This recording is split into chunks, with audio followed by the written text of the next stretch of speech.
Hey there everybody, James here, and I am excited to be back with another watch review. Today we're going to be talking about the Girard-Perregaux 1966 Orion, which is a stunning Aventurine dial watch. So take a moment, if you would, please like and comment on the video, subscribe to my channel, just so that you see whenever I put something up new like this. So let's talk about this watch. Again, this is the 1966 Orion. The year 1966 was special for Girard-Perregaux because they won the Neuchâtel Observatory Chronometry Prize that year. And what that really did was it started to change the trajectory of modern watchmaking because it set a different standard for accuracy in terms of what brands would be expected to do. And they beat out quite a few brands whose names you would probably know. So that's a pretty cool thing for GP to achieve. And that's why we have this 1966 collection that exists today. So the case size is 41 millimeters. It's 10.1 millimeters thick, so a relatively thin watch. Your lug width is going to be 20 millimeters in spacing, and you can see there's curved lug bars or spring bars applied here just because of how close the lugs are to the case. And the magic of this watch is it's only 44.2 millimeters from lug to lug. Now, for contrast, my Sky Dweller, which is a 42 millimeter case, is over 50 millimeters lug to lug. So what that tells you is that this watch is going to wear really easily. So we'll throw it on in a second. But for a 41, it's pretty great. The movement itself is going to be the GP03300, and we'll talk more about the movement. You've got a 46-hour power reserve. It runs at 28.8 or 4 hertz, and it is 30 meters water resistant. So again, you don't want to swim with this one. It's only a push-down crown, but of course, you get that basic water resistance that you'll find on a lot of dress watches. Let's throw it on my wrist. Again, my wrist is relatively small, about 6 inches in circumference, and even with that size, you can see that there is clearance on both sides of the lugs. And that is significant, again, because that means it's a really easy watch to wear, and the thinness makes it also very comfortable and very easy to wear, regardless of your wrist size.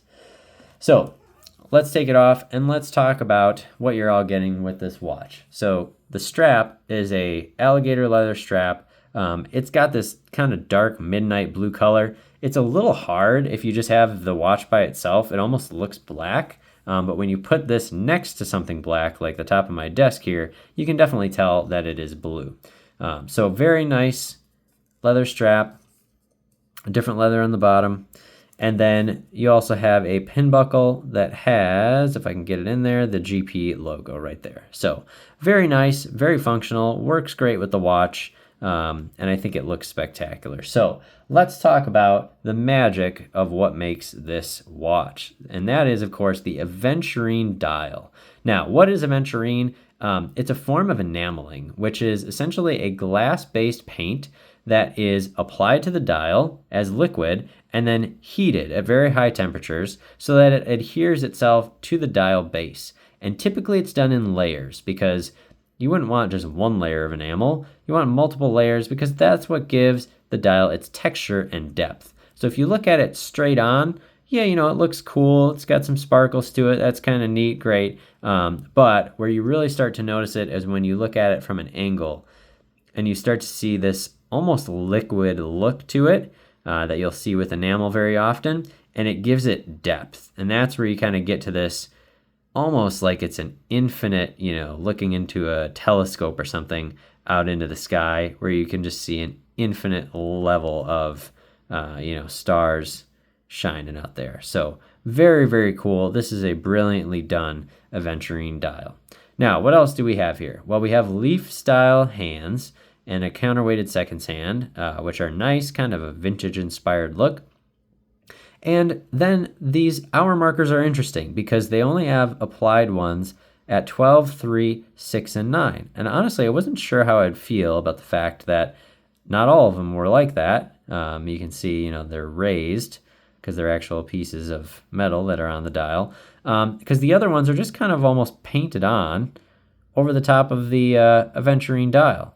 But when you hold it back and you kind of look at it, I've started to appreciate it a lot more because it just has this like futuristic kind of look to it, and you don't notice them as much. Everything just kind of fades into one big sparkly dial, and I just think that looks really cool. So, of course, you have the Girard-Perregaux logo of the bridge applied to the dial, because of course that's what one of the things that GP is known for is their three bridges, or their three golden bridges concept. So if you're not familiar with GP, I would highly recommend taking a look at the history. It's actually a very rich history for this watch. Going back around to the movement, just to talk about that for a second, actually nicely decorated for the price point of this watch. So you have perlage all across the base plate there. You have Côte de Genève on both the bridge and the rotor. And then you also have some nicely applied bevels. You have some nicely applied bevels on the rotor and on the bridges as well. So you can kind of see those throughout the movement, which again, for the price point, you may not expect, but they are there and they're nice. So that's what you can see on the movement. Overall, a very well designed and well presented movement. And if you've not seen the new manufacturer movement that GP just released, would also recommend taking a look at that, because they're also showcasing their watchmaking capabilities. As far as the function of the watch, pretty straightforward, just has a simple time and date watch, and it does have a quick set for the date mechanism, and then of course pull it out again to actually set the watch, set the time. So plenty of functionality there. Great as a dress piece, or just honestly a daily wear, which is probably going to be both of what it will be in my collection. But really excited about having this piece in the collection because, again, the Aventurine dial is stunning and it is special. So if you've not looked at GP as a serious consideration for your collection, I would highly encourage it because it's one of those brands that has a richer history than you might think at first glance. So thanks for stopping by. I really appreciate you taking the time to watch the review. And again, my goal for you is that you get out of watches whatever you want to get out of watches, because I want you to know and love the collection that you have so that you can be a satisfied collector. So thanks again for stopping by, and I'll talk to you again next time. Bye-bye.